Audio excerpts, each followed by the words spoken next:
Tähtipari Koki ja Kiia. Minkälaista oli harjoitella battleä varten ja vaikuttiko se yhteishenkeen?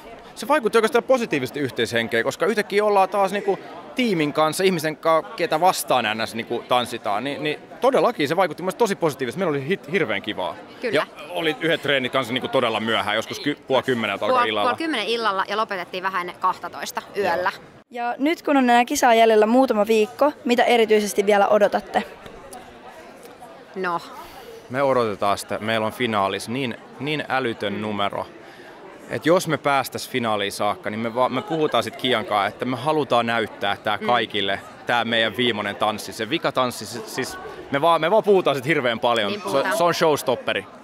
Ja me ei oikeastaan puhuta siitä, että mitä tulosta me odotetaan, vaan me haluttaisiin vaan päästä tanssiin se tanssi. Niin. Käytännössä meidän niinku yhteinen saaga, sen päätös, niin se on hieno. En mä tiedä, tää on avannut mulle ehkä tällaisen uuden tanssipuolen. Tässä on kuitenkin tarinan kerrontaa 2 minuutissa ja todella suurilla tunteilla. Niin tää on aivan ihanaa, mutta en mä osaa vielä sanoa, mitä tämän jälkeen. Mä otan pienen breikin, mä vähän hengähdän, palaudun. Mä soitan sulle tammikuussa sitten. No just näin, joo, ei katsota mitä käy. Mutta kyllä tää on aivan ihanaa.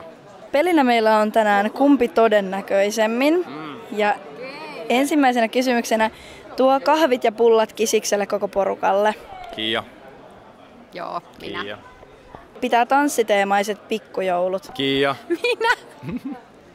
Lyö vetoa toisen parin kanssa siitä, kumpi pari pääsee pidemmälle kilpailussa. Kiia.